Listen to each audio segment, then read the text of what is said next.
Selamat sore pemirsa, apa kabar Anda di sore hari ini? Senang sekali kami hadir kembali menjumpai Anda dalam program Sumatera Utara hari ini, edisi Senin 11 Maret 2024. Masih bersama saya Muhammad Azril Nasution. Dan saya Audran dari Olinka. Sejumlah informasi menarik telah disiapkan oleh tim redaksi kami.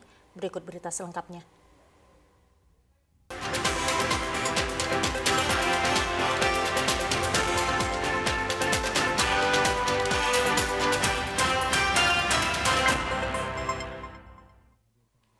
Pemirsa, di informasi yang pertama, diduga akibat kelelahan saat bermain di sungai bersama teman-temannya, 2 orang bocah laki-laki berusia 9 tahun tenggelam dan hanyut terbawa arus aliran sungai Bandar Jepang, Kecamatan Datu Bandar, Tanjung Balai. Minggu siang, warga yang melakukan pencarian pun menemukan kedua bocah malang tersebut telah meninggal dunia.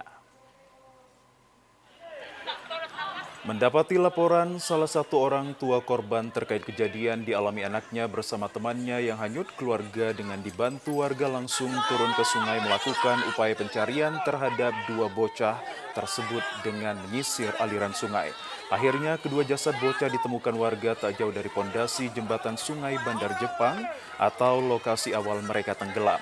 Warga yang melakukan evakuasi langsung membawa dan menyerahkan jasad Diwa Anzani dan temannya Dimas Wibowo ke pihak keluarga untuk disemayamkan di rumah duka di Jalan Masjid Perumahan Geria Semelur Permai, Kelurahan Sirantau, Kecamatan Datu Bandar, Tanjung Balai. Jadi begitu turun, satu langsung dapat.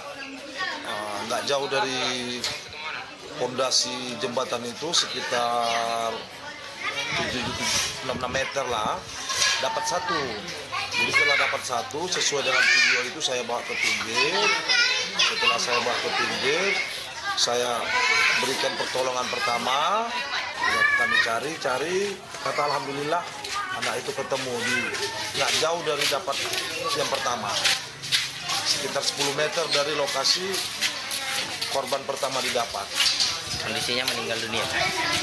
Kondisi yang kedua dalam keadaan meninggal dunia.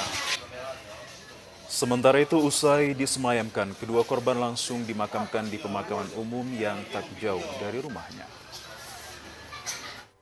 Untuk menciptakan kondisi aman dan khusyuk bagi masyarakat Kota Sibolga dalam menjalani ibadah puasa Ramadan, Polres Kota Sibolga bersama TNI dan Satpol PP menggelar razia penyakit masyarakat ke sejumlah penginapan dan warung-warung minuman. Dari hasil razia yang digelar oleh tim gabungan ini, 3 orang pasangan yang bukan suami istri diamankan tim gabungan dari sebuah hotel di kawasan Jalan Sisingamangaraja, Kota Sibolga. Ketika pasangan ini kemudian digelandang ke kantor Satpol PP Kota Sibolga untuk diberi pembinaan sekaligus didata identitas masing-masing. Selain melakukan razia ke sejumlah hotel dan penginapan, tim gabungan juga melaksanakan kegiatan razia ke sejumlah warung-warung minuman yang berada di kawasan pemukiman warga. Di lokasi ini petugas meminta agar pengelola warung minuman supaya membatasi jam operasionalnya tidak sampai tengah malam. Selain itu juga petugas meminta agar pemilik warung supaya tidak membunyikan suara musik dengan keras, terutama pada pelaksanaan Ramadan. Kapolres Kota Sibolga AKBP Ahmad Fauzi melalui Kasih Humas Polresta Sibolga Ibtu Suyatno mengatakan, razia dilakukan untuk menciptakan rasa aman bagi masyarakat ketika menjalankan ibadah puasa.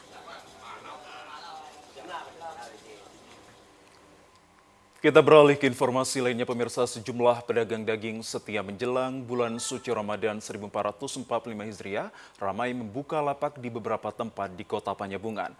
Harga daging dijual normal di kisaran Rp160 hingga Rp170.000 per kilogramnya. Pedagang daging sapi dan kerbau musiman ini telah membuka lapak sejak kemarin hingga 1 hari menjelang bulan suci Ramadan 1445 Hijriah. Para pedagang daging ramai menjajakan dagangannya di sejumlah pasar tradisional, Pasar Baru Panyabungan, dan Pasar Lama Panyabungan di Kabupaten Mandaling Natal. Kondisi seperti ini telah biasa setiap tahun menjelang bulan suci Ramadan dan Lebaran Idul Fitri. Pedagang mengakui membuka lapak jualan daging jelang Ramadan dan Idul Fitri ramai akan pembeli. Bahkan 2 ekor sapi dan kerbau dipotong bisa langsung habis terjual pula. Harga daging sapi dan kerbau dijual dengan harga sama seperti hari biasanya di kisaran Rp160 hingga Rp170.000 per kilogramnya.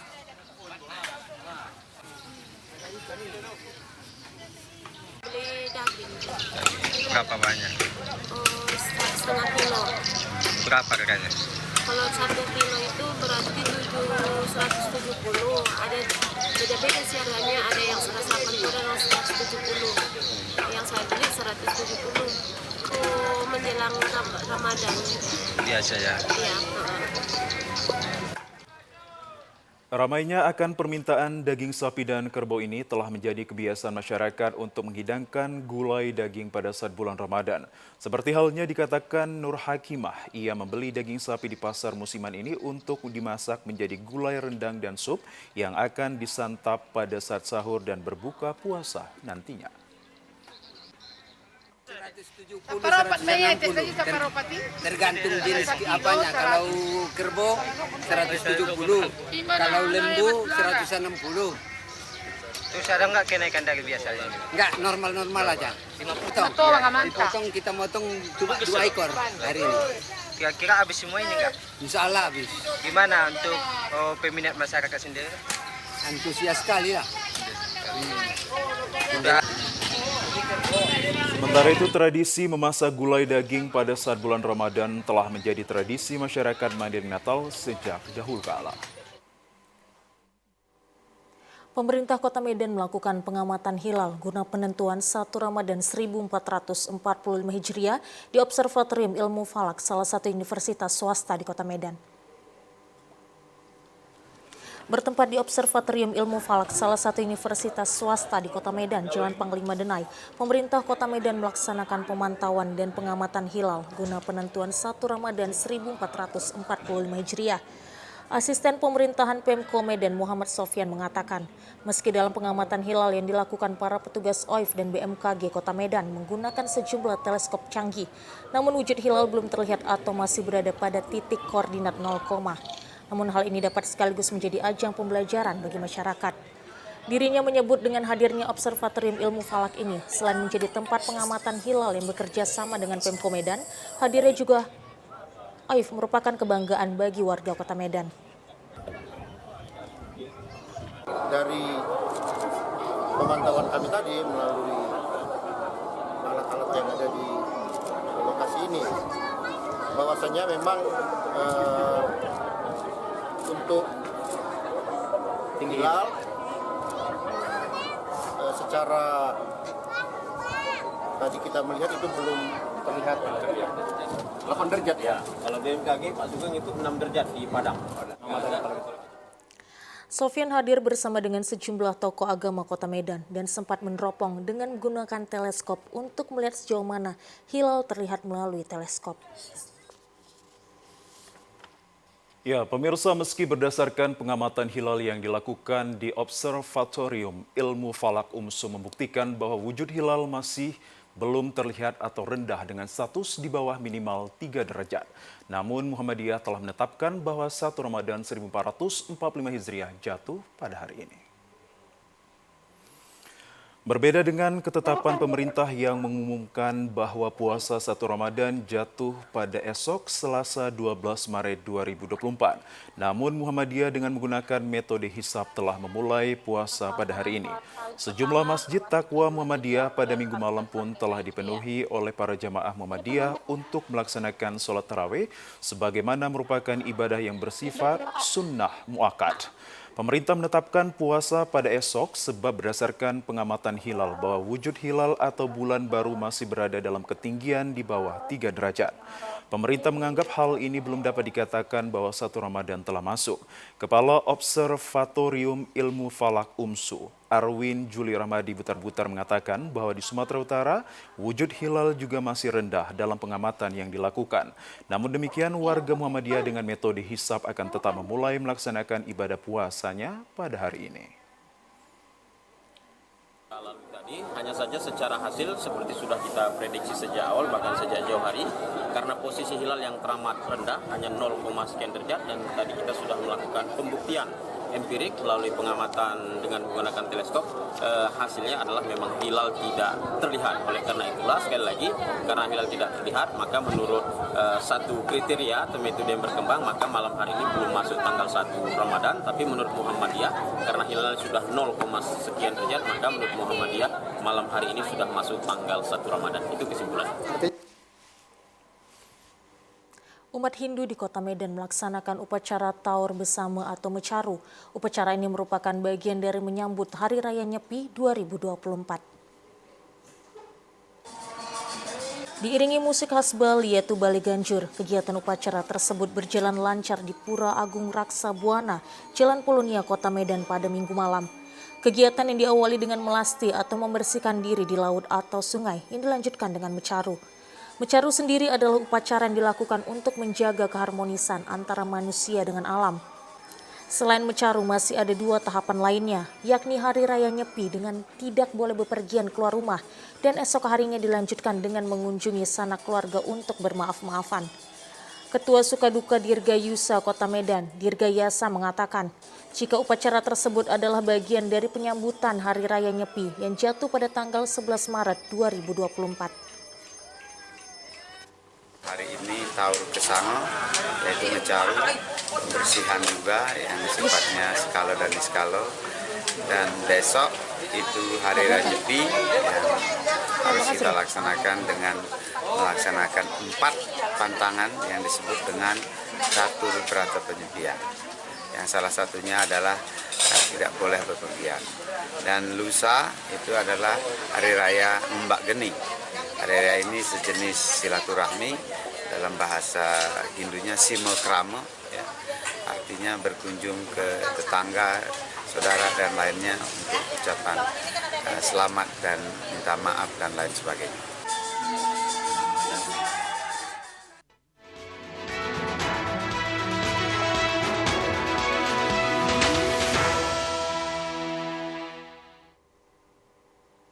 Ratusan massa dari Aliansi Masyarakat Ulu Sosa kembali melakukan aksi demonstrasi di depan kantor KPU Padang Lawas, menuntut agar dilakukan perhitungan ulang di 4 TPS.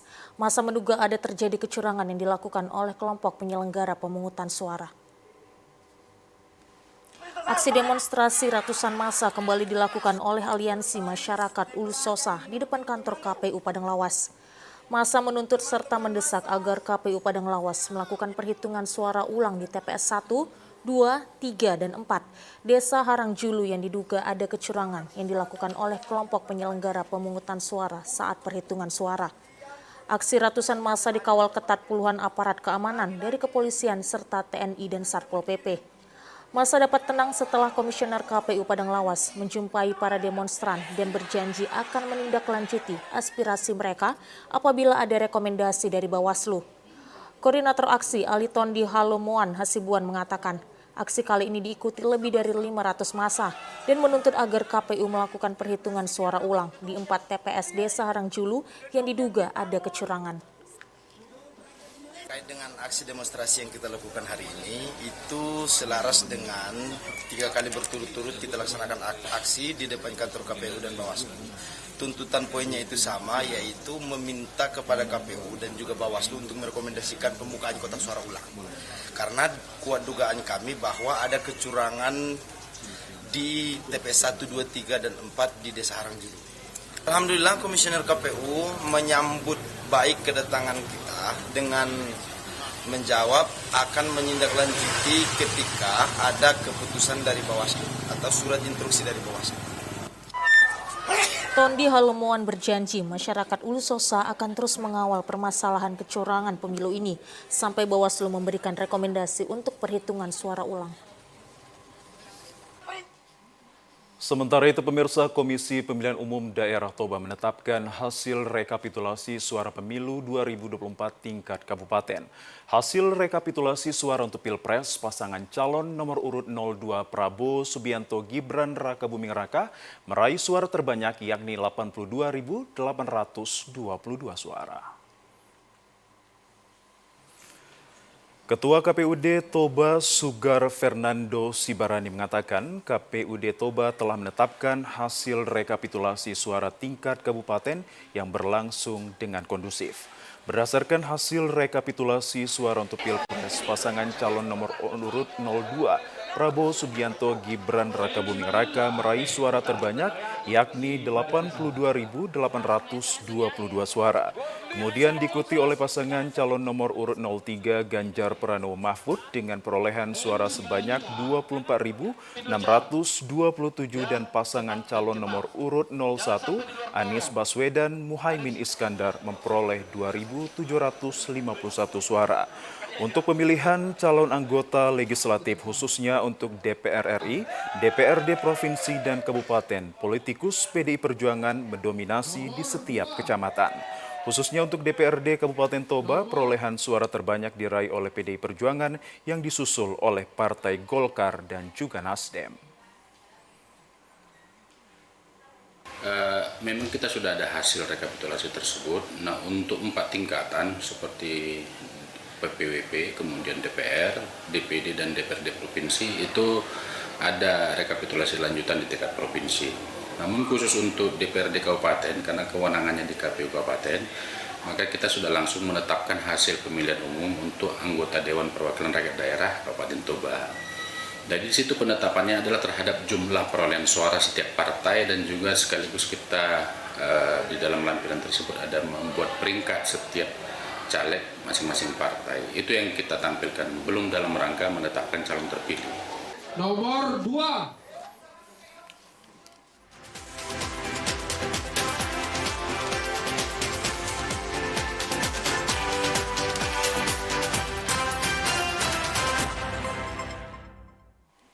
Pemirsa, ratusan hektar sawah di Harapan Baru Selepan langkat kekeringan dan terancam gagal panen. Ratusan hektar sawah ini mengandalkan air dari tada hujan akibat tidak berfungsinya saluran irigasi yang dibangun oleh pemerintah. Ratusan hektar lahan persawahan milik masyarakat ini merupakan sawah tada hujan, sehingga jika tidak adanya hujan, maka para petani mengharapkan air dari saluran irigasi yang dibangun oleh pemerintah Kabupaten Langkat.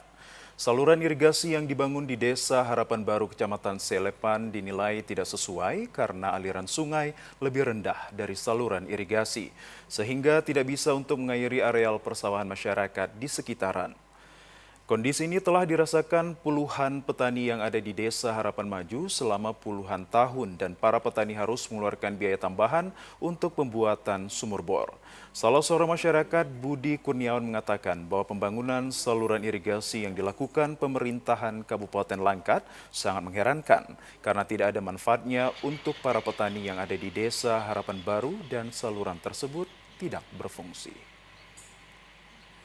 Inilah yang kita herankan, pembangunan tiap tahun dilakukan oleh pemerintah Kabupaten Langkat, tapi permasalahannya yang dibangun itu seperti tidak ada manfaat. Adapun pembangunan dibuat seperti menghabiskan anggaran. Contoh, ada saluran tersier yang katanya sampai sekitar beberapa kilometer menghubungkan beberapa kecamatan, tapi faktanya sampai sekarang tidak berfungsi.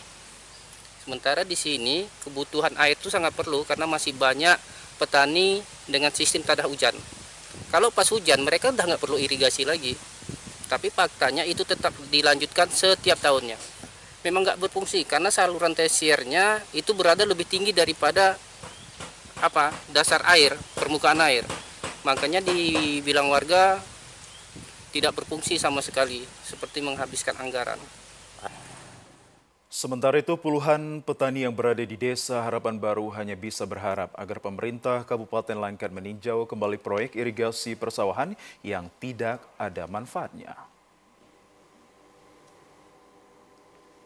Perwira staf ahli Kasat beserta tim pengawas dan evaluasi TMMD Mabes TNI meninjau secara langsung pelaksanaan kegiatan TMMD ke-119 di wilayah Korem 023 KS Kodim 0205 Tanah Karo.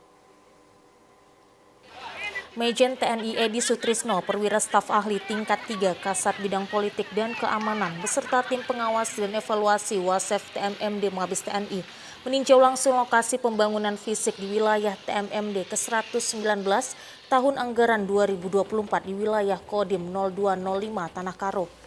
Sasaran fisik TMMD adalah pembukaan badan jalan sepanjang 2 km, lebar 10 meter di Desa Embal-Embal Petarum, Kecamatan Lau Baleng, Kabupaten Karo. Penggalian parit pengendali air sepanjang 6 km, pembangunan jembatan panjang 12 meter, lebar 6 meter, juga pemasangan box culvert sebanyak 3 titik. Pembangunan fisik ini merupakan infrastruktur menuju Dusun Paya Embalang dan Galonggong, agar jalan tidak lagi melintasi kawasan peternakan umum Embal-Embal Nodi. Mewakili Kepala Staf Angkatan Darat Majen TNI Edi Sutrisno MM mengatakan, kegiatan pengawasan dan evaluasi ini untuk mengecek kualitas dan ketepatan sasaran pembangunan fisik TMMD. Mengapresiasi kemanugalan TNI bersama masyarakat serta pemerintah Kabupaten Karo. Apresiasi apa yang dikerjakan, baik itu TNI dibantu Polri, kemudian langsung dengan masyarakat. Demikian juga dengan perhatian Pemda yang begitu besar untuk mensejahterakan masyarakat, khususnya kampung-kampung yang terisolir. Dalam ini ada 2 kampung tadi saya tanya ke Pak Kades tadi, kampung apa tadi? Petarung. Nah itu Mbambal Petarung sama Mbambal Pembelang. Jadi saya yakin kegiatan ini pasti akan disupport dan disambut baik oleh masyarakat. Salah seorang warga Lompoh Beru Pinang mengungkapkan rasa terima kasih atas program TMMD di desanya yang diharapkan dapat meningkatkan kesejahteraan peternak dan petani. Selama ini nggak diperhatikan, baru ini diperhatikan sama pemerintah, makanya kami bangga. Senang hati masyarakat semua, khususnya kan daerah Pembelang, Galonggong, Petarung, senang semua masyarakatnya sini. Soalnya udah dibuat jalan yang baru, itu buat masyarakat semua. Senang kami, senang, bangga kami diperhatikan oleh pemerintah. Ini suatu kehormatan lah buat daerah sini, buat masyarakat sini. Banyak terima kasih buat pemerintah yang memperhatikan masyarakat kecil. Daerah kami ini kan daerah terpencil. Kita ke sorotan lainnya pemirsa, remaja masjid dan BKM Masjid Al-Muhazirin Samura Kabanjahe Kabupaten Karo mengadakan peringatan Isra Mi'raj dan Punggahan menyambut datangnya bulan suci Ramadan bersama jamaah. Tujuan hal tersebut saling memaafkan untuk meningkatkan ukhuwah dalam beribadah. Ketua BKM Masjid Nurul Al-Muhazirin Samura Kabanjahe Kabupaten Karo, Pujianto Purba menyampaikan kebanggaan dan apresiasi kepada jamaah, terutama remaja masjid selaku panitia atas kehadiran dan saling membantu dalam persiapan hingga acara peringatan Isra Mi'raj dan Punggahan menyambut bulan suci Ramadan 1445 Hijriah. Semoga dapat merekatkan silaturahmi dan tausiah yang disampaikan oleh Ustadz Amin Gia Bangun terkait wasilah dan fadilah Rasulullah SAW terkait sedekah dan zakat.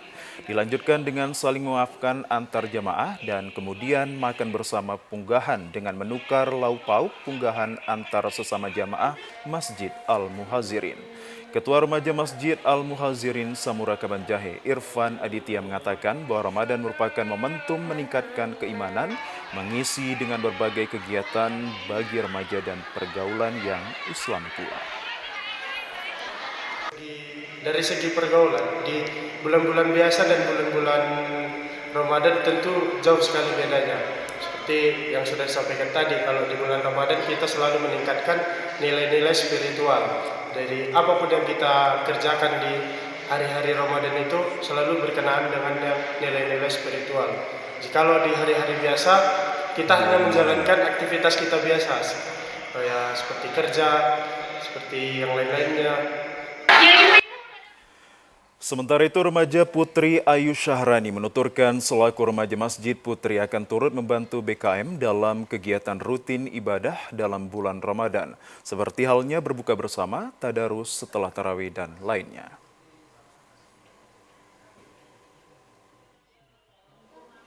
Tingkat kehadiran para anggota DPRD dan SKPD pada sidang paripurna istimewa peringatan hari ulang tahun ke-25 Mandailing Natal sangatlah minim.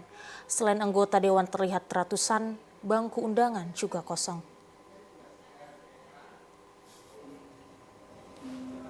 Dewan Perwakilan Rakyat Daerah Kabupaten Mandailing Natal menggelar sidang paripurna istimewa peringatan Hari Ulang Tahun ke-25 Kabupaten Mandailing Natal di Gedung Serbaguna Panyabungan.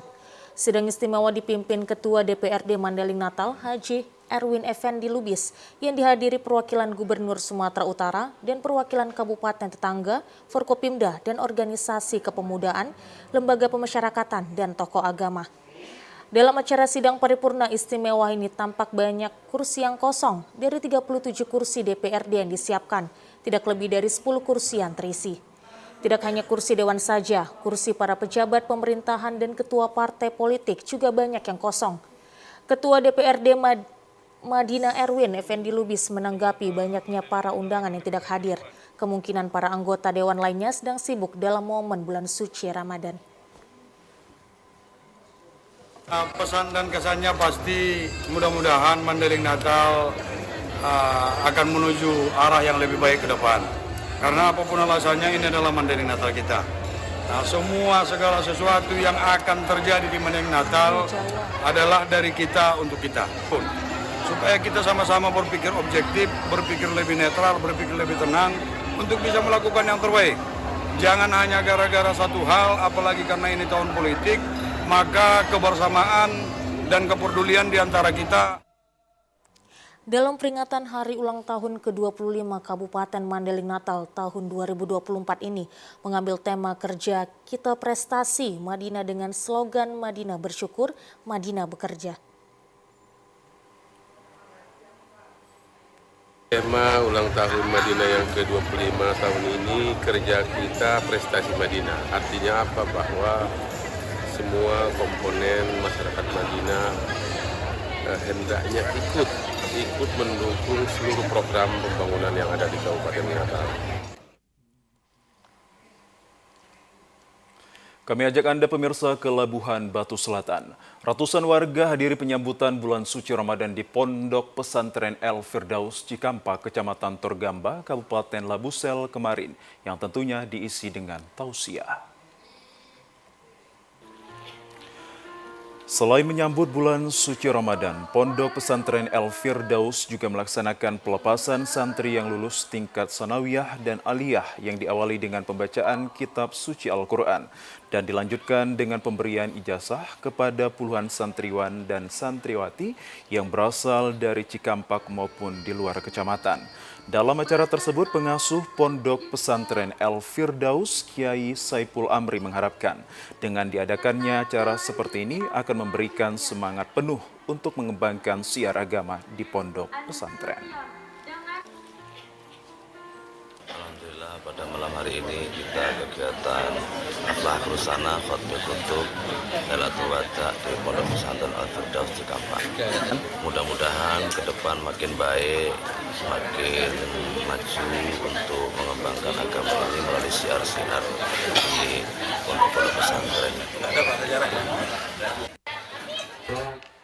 Sementara itu, acara ditutup dengan pemberian sembako dan door prize kepada seluruh tamu yang beruntung.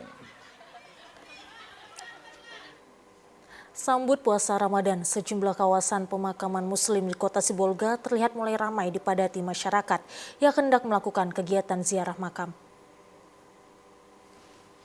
Tradisi ziarah ke makam para sanak keluarga yang dilakukan masyarakat di Kota Sibolga tersebut sudah menjadi kegiatan rutin, terutama dalam menyambut datangnya bulan suci Ramadan tahun ini.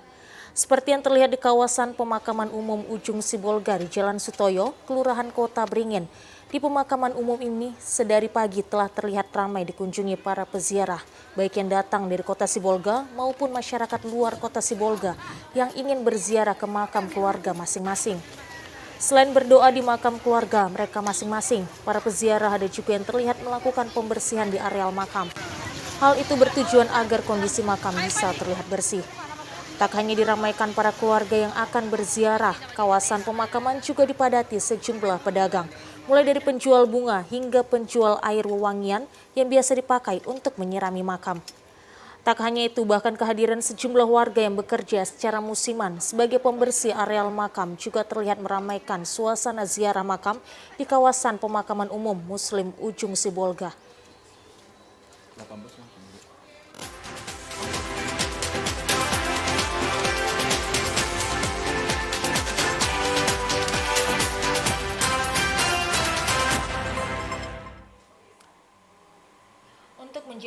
silaturahmi dan membentuk jiwa dan rohani yang sehat, Sekolah Islam Al-Azhar Asy-Syarif Sumatera Utara pagi tadi menggelar gerak jalan santai di lapangan sekolah tersebut.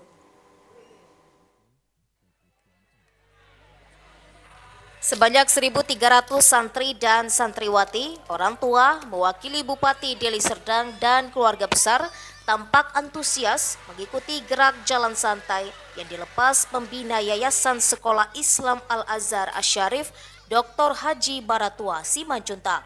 Rute yang ditempuh melalui lapangan sepak bola, kantor kepala desa, dan finish di lapangan sekolah.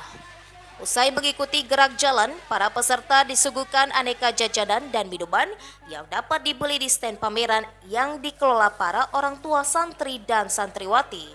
Hasil dari bazar ini nantinya akan dialokasikan ke beberapa masjid di Kabupaten Deli Serdang dalam rangka mendukung kegiatan bulan Ramadan. Hal yang cukup membanggakan pada milad kelima Sekolah Islam Al-Azhar Asy-Syarif dengan diraihnya juara umum oleh siswa SD dan SMP pada Olimpiade Sains Terintegrasi yang diikuti 1.451 peserta se-Sumatera Utara.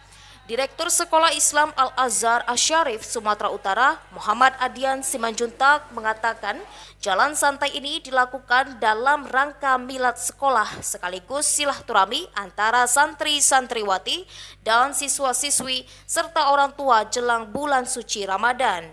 Yang pertama, al-aqlus salim fi jismis salim.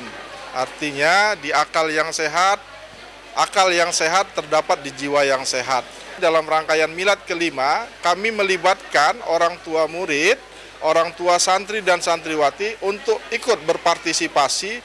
Sekolah ini mengusung konsep sekolah Islam masa depan, yaitu sekolah yang dipersiapkan untuk menjadikan santri dan santriwati muslim intelektual yang mengajarkan pendidikan Islam yang kokoh dengan pengintegrasian teknologi.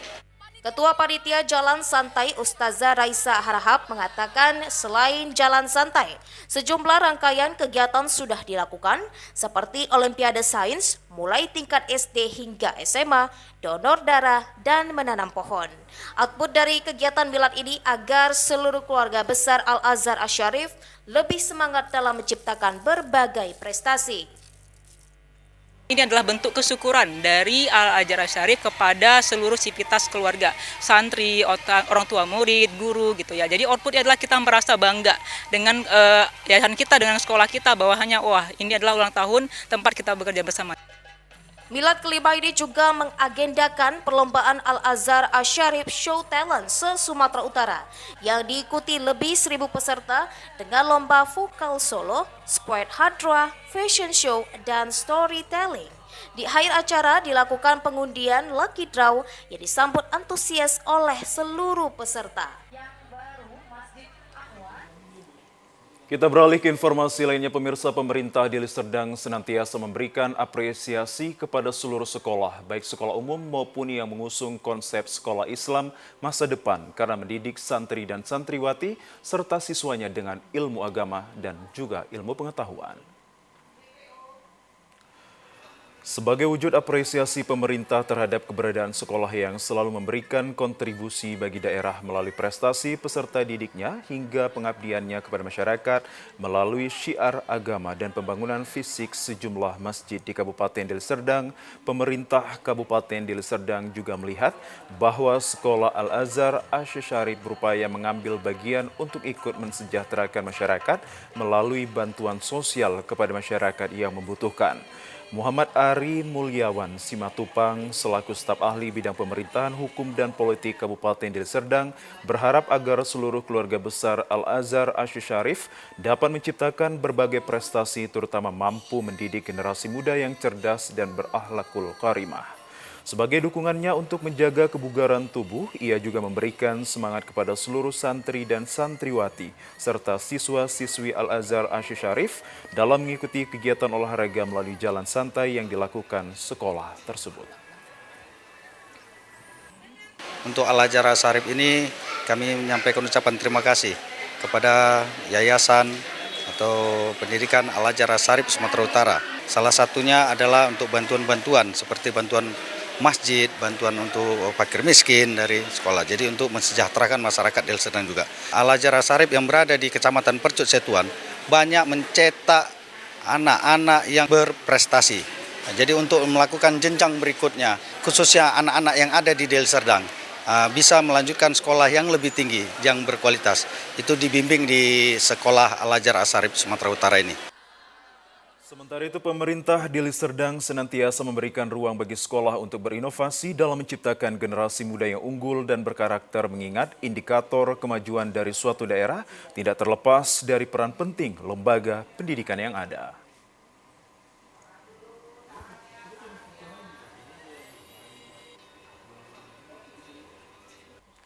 Dan pemirsa, berikut informasi perakiraan cuaca di sejumlah daerah di Sumatera Utara dari Badan Meteorologi, Klimatologi, dan Geofisika Wilayah 1 Medan yang berlaku esok Selasa 12 Maret 2024. Halo Sobat BMKG, kembali lagi bersama saya Aryo Prasetyo, Perakirawan Balai Besar MKG Wilayah 1 Medan, yang akan menyampaikan perakiraan cuaca dan hotspot Provinsi Sumatera Utara untuk Selasa 12 Maret 2024. Untuk pagi hari, berawan di wilayah Sumatera Utara, siang hingga sore hari berpotensi hujan ringan hingga sedang di sebagian wilayah Sumatera Utara, dengan potensi hujan sedang terjadi di Nias Utara, Nias Selatan, Nias Barat, Gunung Sitoli, Tapanuli Tengah, Sibolga, Tapanuli Selatan, Padang Sidempuan, Padang Lawas Utara, Labuan Batu Selatan, Tapanuli Utara, dan sekitarnya. Untuk malam hari, berpotensi hujan ringan hingga lebat di sebagian wilayah Sumatera Utara, dengan potensi hujan lebat terjadi di Tapanuli Tengah, Sibolga, Tapanuli Selatan, Padang Sidempuan, Humbangan Sudutan, dan sekitarnya. Untuk dini hari diperkirakan berawan di seluruh wilayah Sumatera Utara dengan suhu udara 16 hingga 32 derajat Celcius, kelembapan udara 65 hingga 95% dengan angin bertiup dari utara hingga tenggara dengan kecepatan 10 hingga 30 km per jam. Titik panas atau hotspot di wilayah Sumatera Utara pada pantauan tanggal 10 Maret 2024 tidak ada. Himbauan untuk masyarakat untuk selalu waspada potensi hujan dengan intensitas sedang hingga lebat yang dapat disertai petir dan angin kencang di wilayah lereng barat dan pantai barat Sumatera Utara yang dapat menyebabkan banjir, longsor, serta bencana hidrometeorologis lainnya. Sekian perakiraan cuaca untuk Selasa 12 Maret 2024. Terima kasih dan sampai jumpa. Ya, pemirsa, informasi yang baru Anda saksikan tadi sekaligus menutup perjumpaan kita dalam program Sumatera Utara hari ini. Kami ucapkan terima kasih atas kebersamaan dan juga perhatian Anda. Saya Muhammad Azril Nasution. Dan saya Udran Derolin. Kami ucapkan terima kasih atas perhatian Anda. Selamat sore dan sampai jumpa.